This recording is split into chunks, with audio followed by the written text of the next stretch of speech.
Hey everyone, it's your boy Eric Blake. Welcome to Hardboiled Entertainment, and I'm here to do the little review I promised Ya Boi Zack, aka Richard Meyer. A little promise that I was gonna be reviewing this when I got it. It's taken a few weeks. Well, ever since I've had this for a few weeks, I didn't really have time to do it, but finally I do. So, and as I promised, I would be doing it in his style. So I'll let you know if, from the style of Ya Boi Zack, whether or not it's worth it, like to get Iron Sights and Iron Sights 2 Psychos. Oh, but Eric, it's too late. Well, as he himself pointed out, he's going to be doing, eventually he's going to do Iron Sights 3. And when he does that, you're going to have the opportunity to buy these two again. So, is it worth it? Well, we'll see. Hey, by the way, because it's the style of Ya Boi Zack, we've even got a dog. Yep, she doesn't look quite like Luna, but, you know, I just figured. How you doing, Buttercup? Yeah. Apparently she may be part pit bull. She's got the head of a pit bull. She's got the body of a greyhound. You ever see her run? She runs just like a greyhound.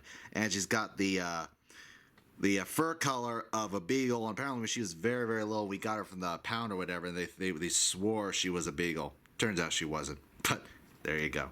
But anyway, back to this. Hey, by the way, Zach, my boy. Luna or we riot. She hasn't been on the videos in a while. Just saying. Just saying. Anyway, so back to the important stuff. Iron Sights. Now, here's the thing. One thing that I kicked myself a lot for was when you did the campaign for the first Iron Sights. This one right here. I was so bummed out that it was too late. When I finally got the money, said, "Hey, I'll go get it." It was like the last night, the night where he ended it. I was so upset. Like, I did not have the money until the day after, and that really bummed me. But fortunately, we did the thing for Iron Sights 2 Psychos. He had the perk where you could buy both of them, and that was the one I did. So I got these, and of course I got all the posters, of course. Now, posters, of course, they themselves are nice and recommend. Here's it's the one for Iron Sights, and of course the one for Iron Sights 2 Psychos. There's that. There's that. All right. And of course the two pinups of Esme herself, like, and so on. And here's the one for Esme for the second one, of course. Second one, of course. Well, there's that. So with that out of the way, totally worth it. And the whole out of the way. Now let's do quick. Now, ideally, I want to get the negative first before the positive, but you know, it's one of those things where obviously you have to get in this case, you got to get the first one done before the second one. And here's the thing, I love the first one, and I like it a lot more than I do the second one, but we'll get into that another point. I'll just say, Zach, my boy, don't worry about it. I won't be giving a negative review per se. There will be some critiques just in the near future. Now, as some of you who have been following Ya Boi Zack on his channel, which is now called Comics Matter with Ya Boi Zack, you can find that on YouTube, Comics Matter with Ya Boi Zack, and or just Google, just YouTube search Comics Matter, and then you'll see Comics Matter /Ya Boi Zack, and then you'll see it right there. But way back when he did the campaign for the first one, he did a quick look at like the first part of Iron Sights 1, which was originally supposed to be an issue 1 before he decided, well, let's just do just one graphic novel. And so I won't like focus on this first part too much, except that when he went through it and showed us this first part, I was so excited. I loved this so much. Like, great dialogue, great introductions to each and every one of these characters. The bad guys, the bad guys, the good guys. And I said to him once, and he liked the idea that the big one, like Old Man Rodriguez, he could be played by Danny Trejo in a movie. Ramaldi, the main protagonist, let's say, he could be Chris Pratt. His buddy Mando, who's only there for a couple of scenes, like he could be Michael Pena, which would be really nice. Yeah, I get it, kind of. Yeah, I don't get it, and so on. And Woods, now the character Woods, he actually named him after James Woods, and we later find out later on in the book that yes, his first name is James. But he said, look, if I were to make it into a movie, I would I would love to cast James Woods in it, but I would want to change the name. And I say, Zach, my boy, why change the name? I mean, yes, you still have the actor playing the same actor, having the same name as the character he's playing, but that's an old gag. With like it's called the Tony Danza cliche, where it's a little joke where where the actor's name is so colorful and so cool that you keep the name for the actor. So I would say it would be fun. It would be just fun just to name him Woods. Like, maybe change the first name, but just call him. But since it's usually just called Woods, there you go. Esme. Well, of course. I haven't been good with names lately, but just, and I used to like really instantly know her name, but like the gal who's Deadpool's girlfriend in the Deadpool movies, cast her as Esme. There you go. Cast her. Vanessa is the character's name in the Deadpool movie, so cast her. Especially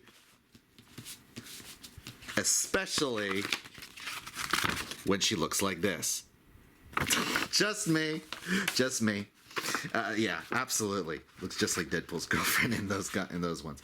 But anyway, so fun little stuff. Like, but I will say this while we're still in the first section, when he and Conway, who I should say Aaron Eckhart it would be great to have Aaron Eckhart play him. But there's that moment here where they're talking, and there's this moment where he has like, he says, I'm thinking about going to Walmart later. Says, go to Target. Only hillbillies go to Walmart. Well, Target don't have what I want. What do you want? To go to Walmart. Okay, here's the thing. This is going to be completely random of me to bring this up, but obviously, and for those of you who have been following me on Twitter or my interactions on YouTube for any length of time now knows I am one of the biggest fans of Amy Adams, and as such I follow her work as much as I can. So, and of course recently she had that HBO miniseries Sharp Objects, and ever since then I was thinking about what would I want to do if I somehow had the opportunity to write Sharp Objects season 2. Well, I would go into that on another video that I'll make in the near future. But it was just, this moment right here, I would so make a moment like this, and I would give a moment between her character Camille and Chris Messina's character Richard, the detective, and I'd have them talk and basically have him say he wants to go to Walmart later, and then she says no, says, dude, there's a Target nearby, there's a Target right there. It says, yeah, Target don't have what I want. And she asks, what do you want? To go to Walmart. I know, like, this is just great. But seriously, that just goes to show just how inspired I am by the first Iron Sights. And therefore, you can infer just how much I love the first Iron Sights. And by the way, it's funny how there are these SGW types who were in the quote unquote mainstream comic street that were mocking Ya Boi Zack for like the dialogue in Iron Sights and Jawbreakers. And I'll just say, look at this interaction that he with Ramaldi and Conway had with Ramaldi's sister when they were about to go. He says, look, this great moment. He says to her, take the keys, drive, stay at a different hotel each night. Don't go online. Don't answer your phones. Call me in 2 weeks. It's just, what if you don't pick up? Then don't call back.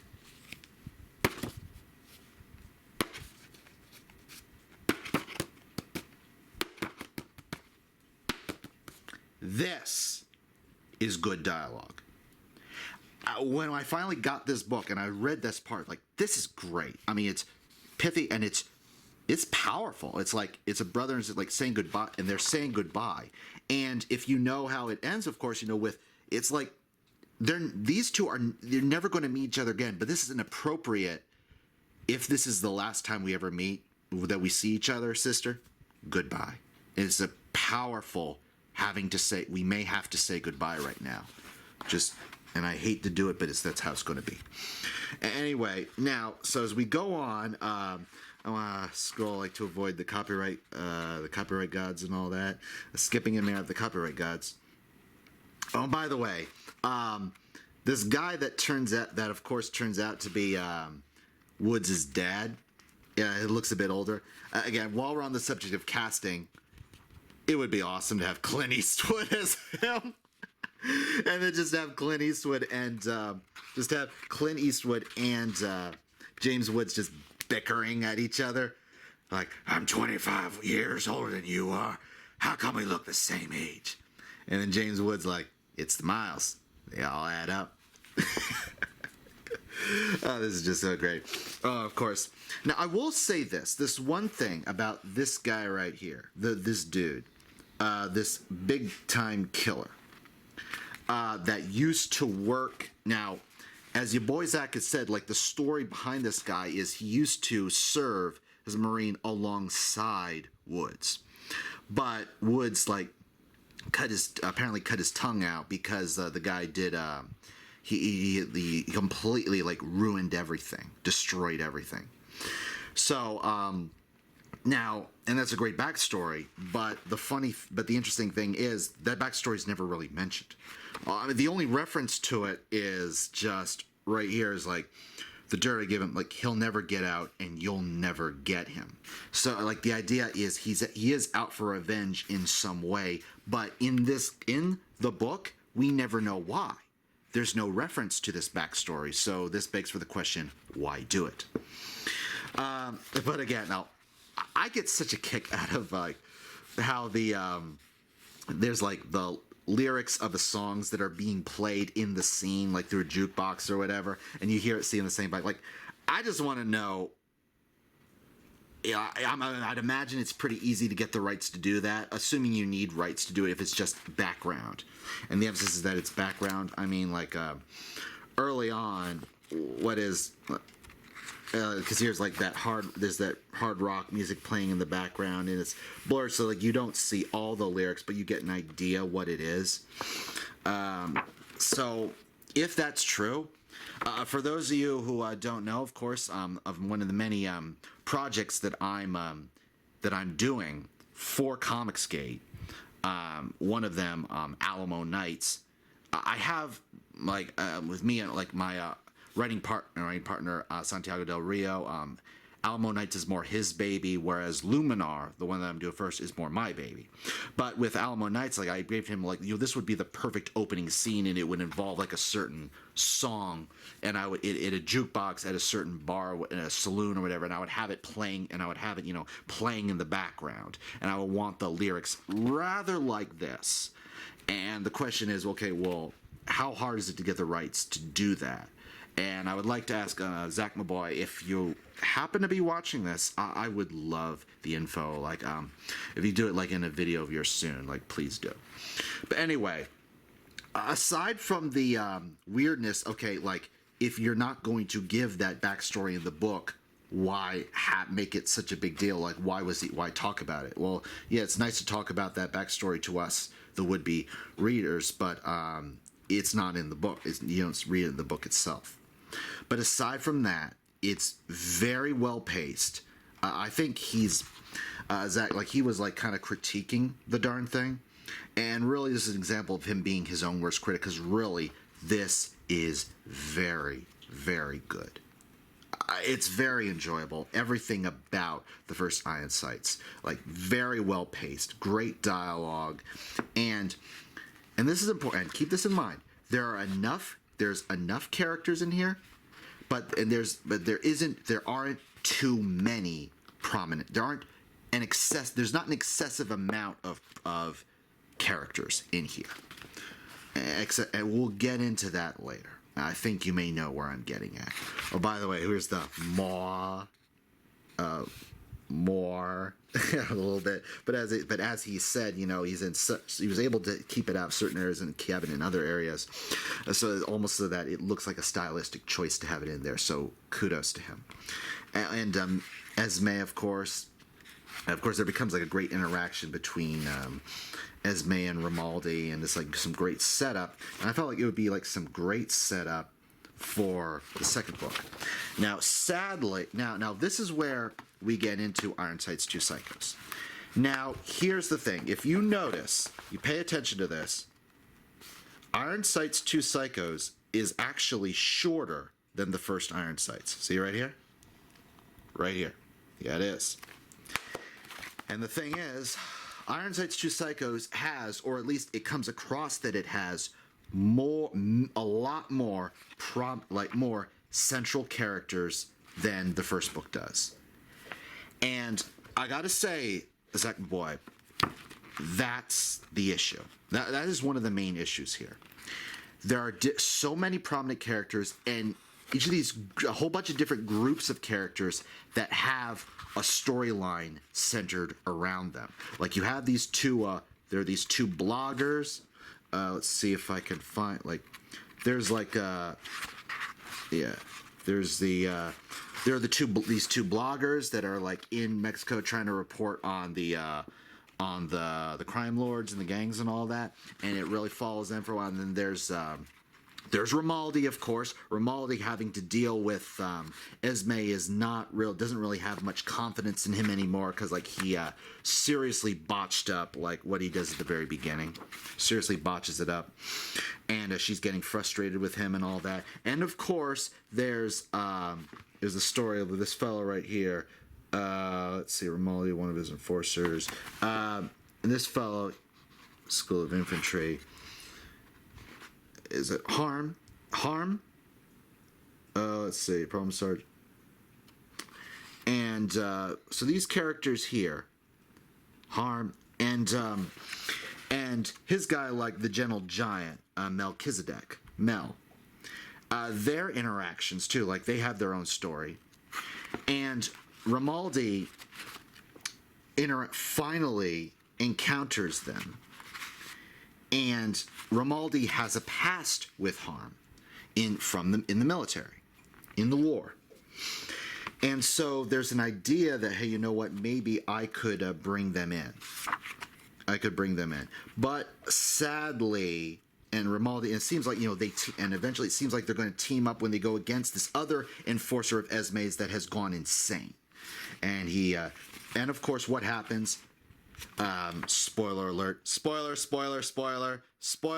You're on the ladder. You gotta come down. You're climbing down. Spoiler! You're cleaning up the paint. Washing up. You gotta wash your hands. Wash your hands. Spoiler! Okay, Romaldi dies. The central character of this one, he dies in this one around 2/3 of the way in. And this is one of my main problems with it. Once he dies, there's no reference to him. And even I'm pretty sure, now maybe I just skimmed past it or something. Maybe I just missed it, but I'll get to that later. But it's just, even Harm doesn't talk about him. And Esme, she's mad at Diego, the enforcer that went insane. Of all the people to correct, never thought it would be you.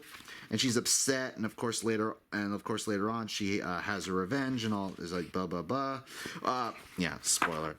But the thing is, you would think, now just looking at her revenge and all that, she's upset, tears coming down her face.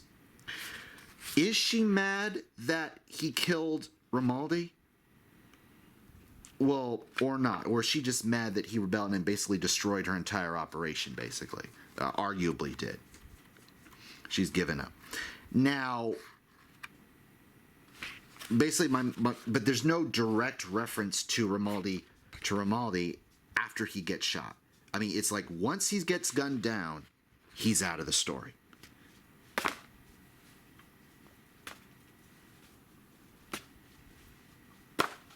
Now, here's the thing.